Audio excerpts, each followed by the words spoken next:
Precisa ferir a pressão, medir a glicemia ou tomar uma vacina? Na Drogasil tem exames, testes e calendário vacinal completo. E o que é melhor, tem sempre uma Drogasil aí perto de você. É fácil, prático e rápido. Dá para ir entre uma música e outra. Procure nossos farmacêuticos. Quanto mais você conhece o que a gente faz na Drogasil, mais você se cuida. O que acende a sua vontade de começar algo? Tem uma faísca em você que te chama para empreender, investir, dar novos rumos para sua vida. E para todos os seus começos, você pode contar com Santander Select. Um banco mais pessoal, mais próximo, mais humano. Um time de especialistas com olhar atento para cada momento da sua vida. Porque você sabe, só quem já deu muitos passos está pronto para continuar começando. Santander Select. Começa em você, começa agora. The Athletic.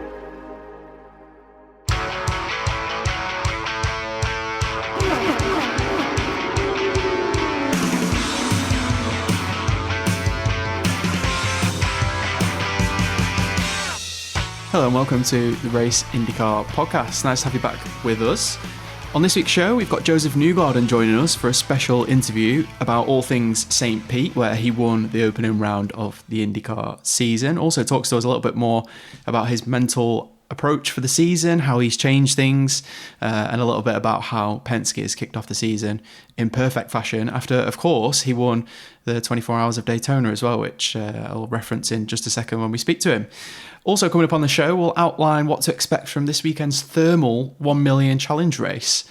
All of the details about that made-for-TV event, which is not part of the IndyCar Championship, so no points on offer this weekend. It's purely a dash for cash, an all-star type race that IndyCar has launched for this season, a bit of an experiment. We'll get into all the details, some very unusual rules. There's some heat races and a final, so a little bit different to what we normally see over an IndyCar weekend. So we'll get into all that for you very shortly. For now, we're going to head over and we're going to speak to Nashville's finest, Josef Newgarden. All right, Josef Newgarden, welcome back to the Race IndyCar Podcast. 100% winner in 2024. You might think I'm joking because we've only had one IndyCar race, but you also won the 24 Hours of Daytona as well. So welcome, congratulations. It's been a good start to the year for you. You must be feeling pretty good right now. It's a great start. It's always good to talk to you guys, and it's been a tremendous start for Team Penske. I think is the real statement. You know, when you look at our team, they've had a really good opening to the year across the board, and it was super cool to be a part of the 24. And when I say be a part of it, I think I just showed up at the right time. It was a great bystander. But yeah, it's been encouraging. You know, I think we're all motivated as always. I don't think the motivation is different to previous years, but we're definitely ready for this full season. I know you talked a little bit in the kind of post-race press conference about your approach changing for this year, and I guess you must be sick about hearing this now, about your kind of mental approach to 2024. Were you surprised about how many people were kind of interested in that? Because I guess it's something that doesn't always get talked about as much in motorsport necessarily, as like how drivers mentally approach their racing and their life in general. And you were really open about, you know, kind of talking about that. So I guess, were you surprised that so many people jumped on it and were interested in kind of what you were talking about? Well, I think they're looking for, you know, any little nugget right now to lean into. So I certainly wasn't trying to, you know, bring attention to it. You know, when you get asked the question, you know, I'm going to answer it, you know, to the best of my knowledge and honestly, and it is a part of my story for sure. You know, I feel like I'm in a good place, but on top of that, you know, I think there's a lot of other good things that are going on that, you know, brought the success to the first round in St. Pete. You know, it's many things. So yeah, the personal side of it is definitely, it's nice. You know, I've had a little bit of a transition period, and I didn't even really want to dive into it too much. And there's probably more to all of it than what I alluded to. I think people are trying to like take bits and pieces from it and like create an entire story out of it when it's probably not the full picture. But everything is good, you know, just to come back to it. I think I'm in a really good place. The team's in a great spot, you know, happy to be back at work. You know, it's a fun job to have. I'm enjoying it immensely and just ready for hopefully a rock solid season. You know, it's that's the other thing I would say. You got to temper this. This is round one. Everybody, every single year, gets really excited after the first round, and they all of a sudden want to, pick championship favorites. They want to like give you the whole rundown, and it's just one of 17 races. So I would encourage people to temper that. First off, I just want to say, I texted you afterwards and whatever, but just everything that you said, throughout the weekend, and got a little kind of flavor of it post race, like you were mentioning. Just happy for you, bro.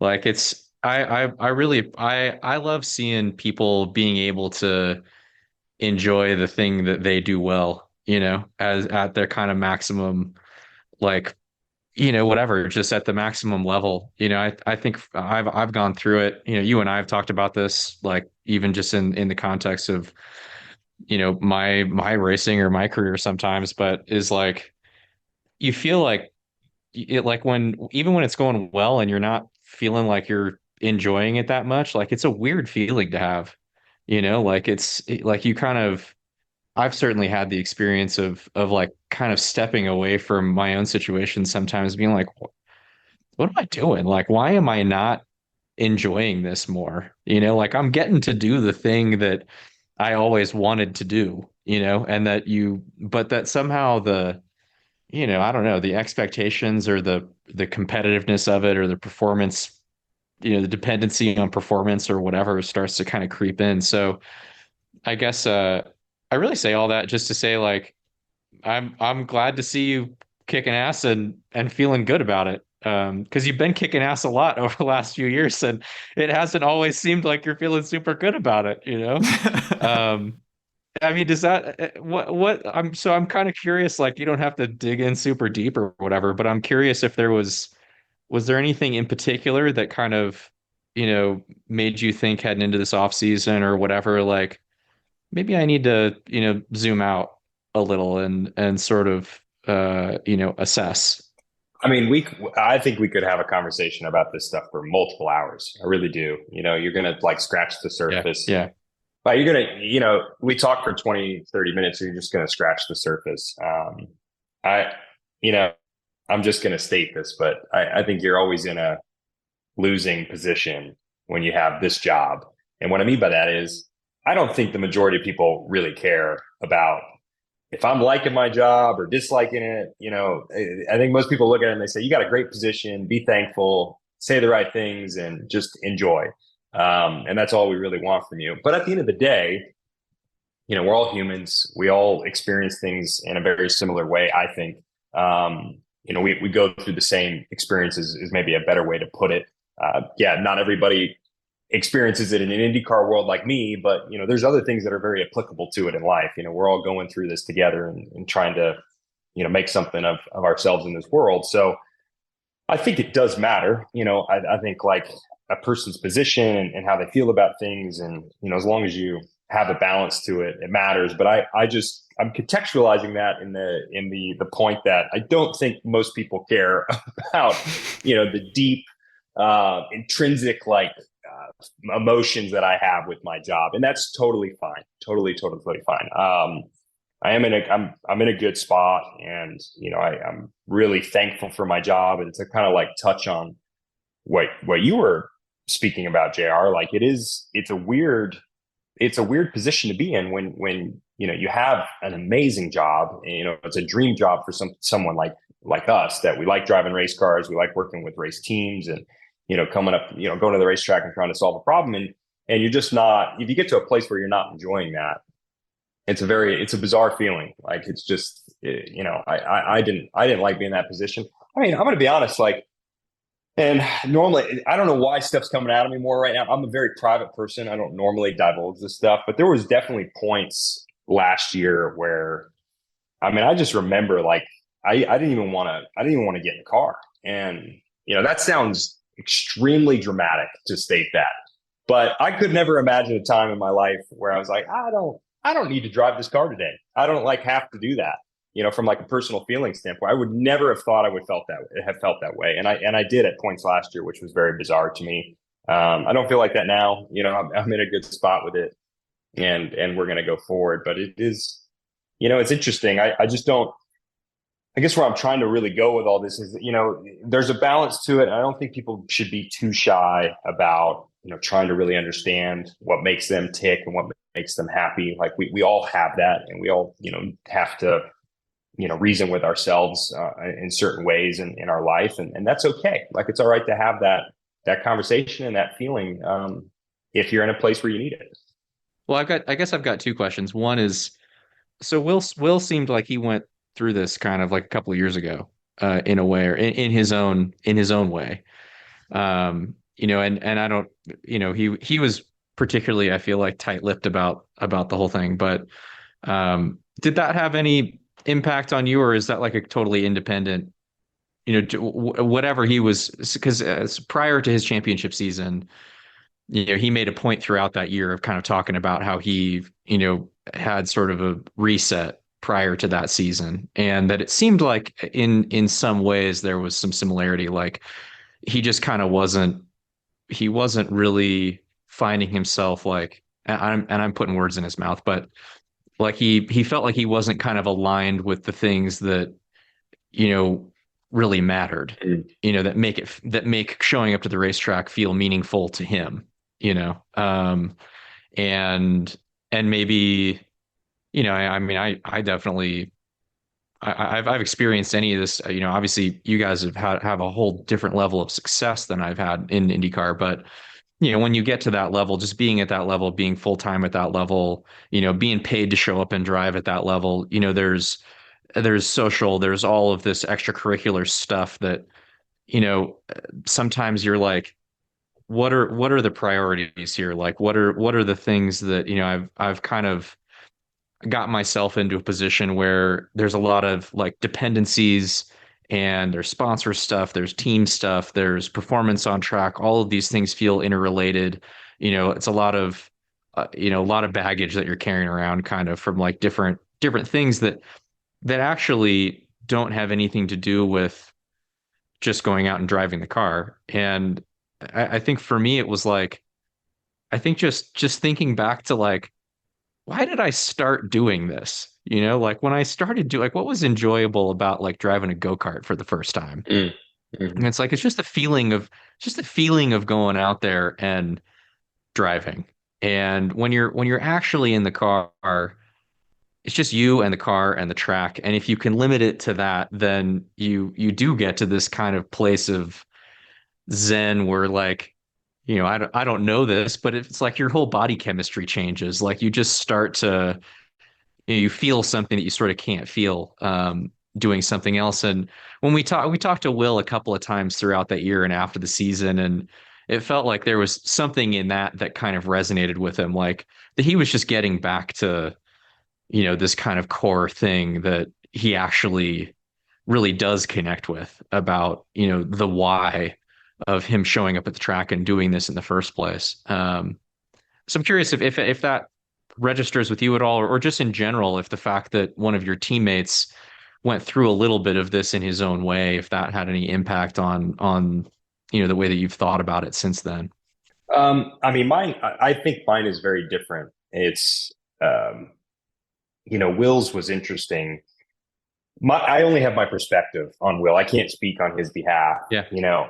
It's funny. Like, I haven't seen a huge difference with Will at the track. I know I saw the public side of what he was stating over the last couple of years, and I'm not in his world again, so I can't speak for him or on his behalf. But I didn't see a big difference with him over the last couple of years, and I know mine very intimately. Mine is like a way different deal, at least for what it is for me, and it involves a lot of stuff. And just simply put, I'm just trying to get back to enjoying the job. And there's a lot that came with that. It wasn't like I had an epiphany. It's been a work in progress for me for probably a good 12 months. And I would say even before that, I had the same things that, I disliked or struggled with for a long, long time. One of my things is just the perfection of it. It's really easy for me to sit here and talk about it now because we've had one race and we won the race. Of course, we're feeling pretty good and everyone's got to be really happy right now. Like, when I think you're gonna have to check in with me in 4 months time. Let's see where we're at middle of the summer. And, if it's still going well, there's no way we're going to just have all good weekends. There's going to be some adversity that we have to go through. So I think there's still hurdles up the road and stuff that I'm going to have to continue to work on. And, I normally wouldn't bring this to the surface like whatsoever. I normally wouldn't even talk about it. I think for the first time in my career, it became very visible though last year, which is like, it was a little awkward for me because I try and pride myself in putting on a good face and not displaying that. And I think there was a couple times last year where you could tell, like, is he like, what's up with him? Like, why is he all peeved? And, I just didn't want to be like that. I know the position I'm in with my team, and I genuinely enjoy my job, and I genuinely enjoy the people that I get to work with. And I want to, be the champion for them every day. And I certainly wasn't upholding that end of the bargain at times last year. And that's the first time I think it was like truly visible. So yeah, that's where I really, dug in and tried to get back and recentered. But having said all this, I do want to make a point back to this is a small piece of why we had success at St. Pete. There's so much more to it than just me and, me feeling good. Our team has done a tremendous amount of work. Our partners, specifically Chevrolet, have just really brought something incredible for this season. There's a multitude of reasons why we found success at St. Pete. And I think it all just came together at the right point. And you saw, a tremendous amount of strength from it on that first weekend. We definitely don't want to put you in the dock, Joseph, and we really appreciate you going into some more detail on it and talking about it. I know it's not always difficult to talk about these kind of things, and we definitely don't want to make you feel uncomfortable or make you share any more than you want to. So thank you for going into that a bit more. It's really cool for people. I think especially people on the outside who just don't understand how difficult the job of a racing driver can be. And like you said, obviously a lot of people see the kind of glitz and glamour side of it, but don't always see the level of difficulty that goes into it. So it's really cool to hear that from your perspective. Let's go back to St. Pete quickly, because I guess you must feel that has even more value, I guess, being the first race of the season, kicking your season off in that way, and knowing some of the struggles that you had last year. I know you really wanted to bag that pole, and you really wanted to get back to winning on road and street courses again. And I guess, obviously, of course, winning a race at any time is really good, but I'm guessing you feel like that's, the perfect way to kick off your season, and it's giving your team a lot of momentum looking forwards. It was a really nice surprise in a lot of ways. I think surprise is okay to use because we didn't show up expecting to be as strong as we were, across the weekend. It was maybe like a slow burn. We started out a little bit, not behind, but we weren't like clearly leading the pack in first practice. And then we just built, into practice 2, and things are really starting to click. And then, qualifying was just pretty smooth from our side. It was just a nice, easy day, and we put it together at the right time. And then race day was really just like the cherry on top. Like it just kind of showed the strength and the breadth, across the whole race. And that was really encouraging to see. And there was a lot of strengths within the race there that I think we can lean on throughout the year in different situations and, different track combos. So it was a great start for us. I don't think could have been better.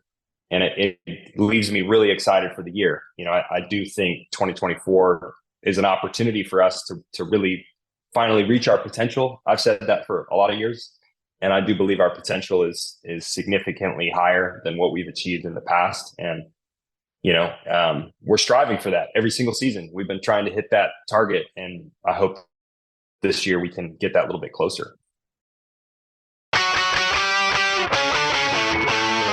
Just a quick question about the St. Pete race, because while we were watching it, it's kind of the way that it ended up was such that it was you were fairly uncontested at the end. And so, you were totally uncontested at the end. Making it look easy. It was, but I'm curious. So there was also an element of it that it's like, okay, well, it looked like if McLaughlin or Will had gotten around Pato, that they certainly had some extra pace. Did you feel like you had pace in hand? Like, were you kind of just managing towards the end? Surprisingly, yes. I was Yes. I mean, I guess to answer your question, it's simply just yes. I mean, the car looked totally dialed. Like when I watched your qualifying lap, I was like, God, like it looks, not that it looked easy, but just it looked like it's basically seems like it's basically doing whatever he's asking of it. Like you looked very like in tune with the way the thing was handling, like you were kind of half a step ahead of the lap the whole way around the lap, which is, pole laps often look like that more than others because it's just, it's driver and car being in the right combination to be able to produce that lap. And sometimes you don't always have both, but, I mean, we talked about it on the post-race pod, just that it was like, I remember as soon as I saw the onboard of that lap, like the full onboard, I was like, like that's going to be tough to beat tomorrow, so that resonates with me, that you probably had a little left in the tank if you had needed it. Yeah, the combination was just so good. I mean, if I left that race saying if you give that to me, every race this year, we're going to be in a great position. It doesn't matter where we start. Like we're just going to be, in a position to battle, and really do a great job. It was so fun to drive that car. What stood out to me was, I hate using the word easy, but it was easy to make lap time. It was easy to drive that car to the limit. There's times at the racetrack where you're really fast, but you're working really hard to be fast. And then there's times when you're really fast and you're not working that hard to be that quick. It's just there. There was just an ease to the speed. And, it's the most fun you're going to have in a car when it's easy to make lap time. Josef, we've got Thermal coming up this weekend. I'm curious how you're approaching this from a driving perspective, just based on the fact that it's probably, if not the first time in your career, then one of the first times in your career that you're purely racing for a race win and for the money that's available, as opposed to a championship or the points that are on offer. So do you feel like you're approaching this race in any different way to any normal race, or is it kind of business as usual for you? I don't really know yet. And I mean that with sincerity. I think no one really understands exactly how we're going to approach this weekend. I also think that's okay. This is a trial for IndyCar. It's an exhibition event. At the end of the day, it's also just good testing time. It's more seat time with the team and the car. And I don't know 100% how it's going to flow. I think it's going to be a day by day thing. We're going to rock up there and have a lot of time on Friday, sort of get our feet wet, see where we're at. And I think we're going to plan to be very flexible, depending on how things evolve. And then the race itself, we are playing for some money, which is always entertaining. I think, there's definitely going to be some groups that take that extremely seriously, as they should. And, then as far as the details themselves, we're just gonna have to see how it goes. It's a great experiment. I love that. I'm never going to knock IndyCar for trying new things. And I think it's important for us to do this type of stuff. Even if it doesn't go perfectly, maybe we learn how to have a better exhibition style event in the future, which is a good thing. But yeah, we just have to see how it pans out. I think we're definitely cognizant of the race season and that this doesn't pay points, but we're also cognizant that this is seat time. This is an opportunity for us to, test and make the most of it. So, I think we're going to be playing both sides of that. Josef, can you give us a flavour of what Thermal is like from a driver's point of view? I feel like it is the least known track on the schedule just because of how much time IndyCar's had there. So for the fans, I'm kind of interested in if you can give us a flavour of what the track's like, and also if there's any obvious parts of the track that are really important for like overtaking or to make sure that you're kind of getting right. Is there any kind of things that stand out to you about the place? Yeah, I'm still kind of digging into my notes right now. I remember first off very much enjoying the track.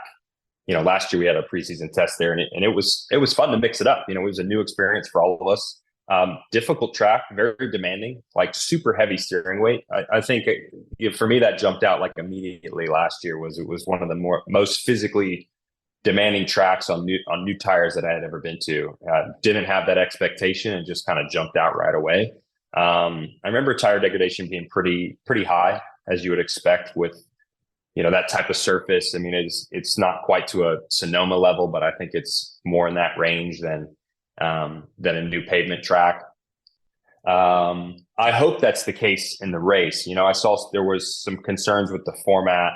as far as the length of the race itself. And I do hope tire degradation comes into play, because that's what's going to make the race fun. I think that's what makes Laguna a blast, and a place like Sonoma where you see that heavy drop off. I don't know that we're going to maybe see enough of it, but it is a factor. It's something you need to be looking into.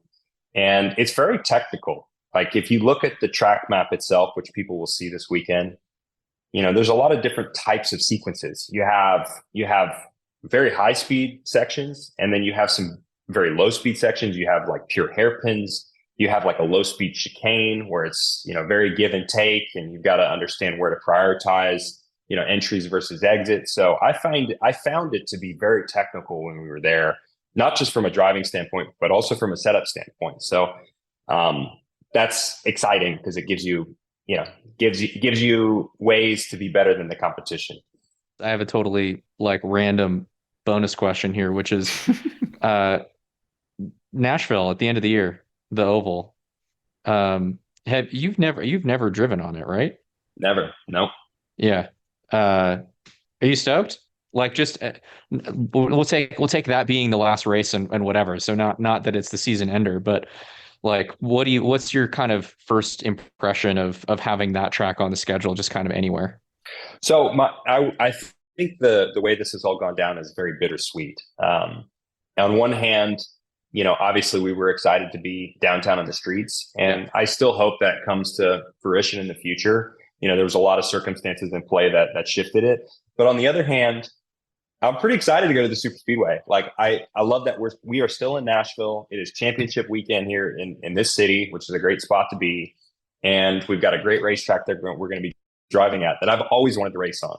The super speedway in Nashville is one of the first tracks that I watched Indy cars in person as a kid. And I definitely used to go there, back 03, 04. I saw events there and was really, mesmerized by the cars as you are when you're a young kid. So I am stoked about it. I'm ready for the challenge. I hope for us that, it's more akin to an Iowa than anything else. Not just because we're good at Iowa, but, we like the racing style of that. Having multiple lanes is going to be imperative. We don't know if that's, going to be the case yet, but I think if we can build multiple lanes, that's going to be the key to having a good race. And, the surface is quite unique to anywhere else that we go. And I've seen some dialogue from Firestone and everyone else about that it'll be a good challenge. But I think it's going to be great. It really is a cool setup, and I hope it's something that we can conquer. Yeah, I'm with you. It's a cool track. It was my first year of Indy Lights we ran there. So like that was 08, which I think was the last. I mean, obviously that was the last IndyCar race that was there that year. And it was definitely it's just a different animal. Like it's a different style of track, which is cool. Like I think it's just, we talk, I mean, obviously this year we've got a lot of ovals on the schedule. So anybody who's been saying that they want more ovals on the schedule is getting their wish, in 2024. But, it's actually, I think it's cool just to have, again, so I'm just taking this out of, take away the context of kind of the swap out for the last race. Cause I'm with you, like would have been really cool to be downtown and whatever, but just if we think more broadly about the tracks that are on the schedule, and you guys were talking about, I just thought about it while you guys were talking about thermal, like that's another new addition that old man Winter, Scott Dixon has plenty of laps around that place, but pretty much nobody else, or very few other people. So I think it's going to be cool to show up to. I'm with you. I don't think it has the progressive banking that like Iowa and Homestead have, but it is, it's big enough cornering radius, and I assume they'll run the Speedway aero package. Do you know? I'm opposed to the short oval aero. I think there's going to be more Iowa-esque, without knowing, the rules package now. That might be, yeah. Yeah, so I think you'll have a bit of a road course setup with everything trimmed back and, some max angles and all that. So it'll be lighter downforce, but not Speedway spec. Yeah. Yeah. That'll be cool. I mean, I'm with you. I think especially through, in a weird way, it drives, I feel like a little bit like, it's just bigger and higher banked, but drives a little bit like St. Louis, just in that 1 and 2 is a little tougher than 3 and 4. But even if you could just get to where 3 and 4 is like a 2-lane situation or whatever, like it could be a really good race. So yeah, I'm excited about it. I was just curious. I'm curious how much you thought about it, which you don't have any reason to here yet, but Yeah, I really haven't actually. Now that you put me on the spot, I'm like, I haven't dug into it. Obviously, we will. There's going to be some work that has to be put into that. But I think it's very open ended. It's going to be hard to compare it to the early 2000s era, just because the car is so different from then. Tires are different, tracks evolved. So yeah. I don't think people can draw any parallels yet. If they were like, oh, we liked the race or we disliked the race from back then, I don't think it really compares. So it is going to be interesting to see, how we get on. What people aren't talking about, which I'm surprised about, is that whether it's on the street course or the oval course, there will still be Hattie B's hot chicken. So there's really nothing not to like. Look, the Nashville situation is strong for many reasons. I do think this is where we need to be ending the year. It makes a lot of sense. It is centrally located to a tremendous amount of IndyCar fans. It's a good city. We need to live it up and have a great championship weekend. I think that part of the equation, no doubt, is a positive all around. And Hattie B's hot chicken. Anyway, Joseph, thanks for joining us. We wish you the best of luck at Thermal. Hopefully you win some money, and then you can start focusing on Long Beach and the Indy 500. I'm sure you're focusing on the Indy 500 already, of course. And yeah, we'll get you back in a few months, as you said, and talk a little bit more about how your season's going. But for now, thanks very much. Thanks, guys. Take care. Great to have Joseph with us. He's always really open and honest with us, and we really respect that. Obviously, he was a teammate of JR, and you'll obviously have worked out from either listening to this episode or previous episodes that they are in good contact and speak to each other a fair bit, and they're also always challenging each other on the exercise side of things as well. They're always doing crazy physical challenges to prepare and keep themselves in shape. So lovely little relationship between those two. And yeah, Joseph's always super honest and insightful when he's asked some of these questions. And yeah, we just reiterate, it's really cool to have him speaking about some of those things that have troubled him in the past, and how his whole approach to racing has had to be adapted or changed over the past sort of 12 months or so, and how he's kind of approached 2024. So I'm sure you enjoyed listening to that. So let's move on to Thermal, which we did speak to Joseph about slightly there. He gave you a little insight into what to expect in terms of the track itself, the corners, and some of the challenges from a racing driver's point of view. So what I'm going to do is outline what to expect from this weekend. So we've got 4 test sessions, 2 across Friday and 2 across Saturday. They're lengthy 2-hour test sessions. So 8 hours of testing in the build up to this race. So as much as this is a dash for cash and an important fall TV event for IndyCar, it's also a massive opportunity for the IndyCar teams to test and to trial some things, to experiment, and not just have the best chance of winning the Thermal 1 Million Challenge, but also improving their road course car for the rest of the season. Also on Saturday, after those 2 test sessions, there'll be 2 qualifyings. So we'll have Group 1 and Group 2 in qualifying, and that will set the order for Sunday's heat races. Both of those happen in the morning. Both of those will send the fastest 6 cars in those 2 heat races through to the final, which will be a 12-car shootout for the prize money. So the prize money is $500,000 for the winner, $350,000 for second place, $250,000 for third, $100,000 for fourth, and $50,000 for fifth. And then anyone from sixth on back earns $23,000 for their participation. There's a few other interesting bits to pick out for you. One is that the push-to-pass overtake system will be in use for qualifying for the first time.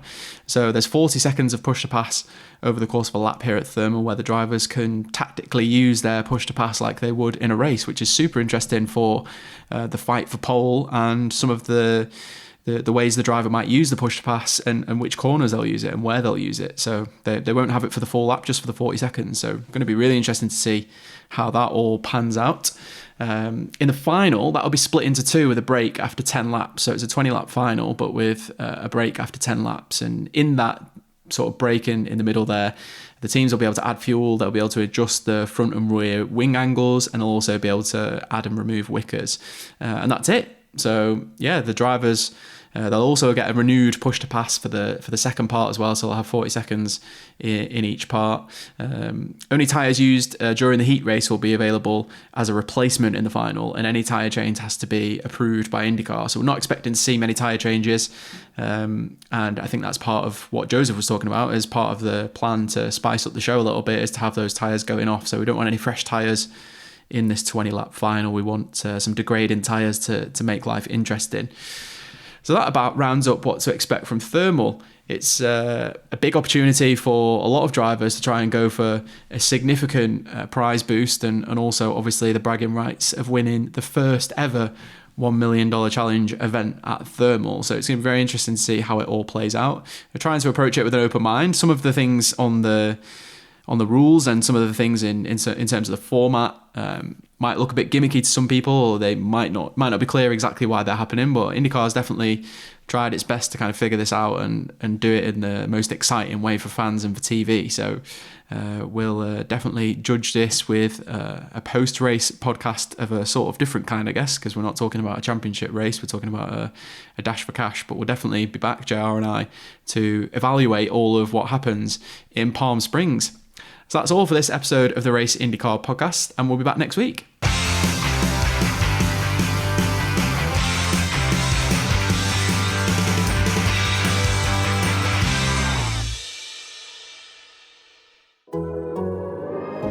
The Athletic.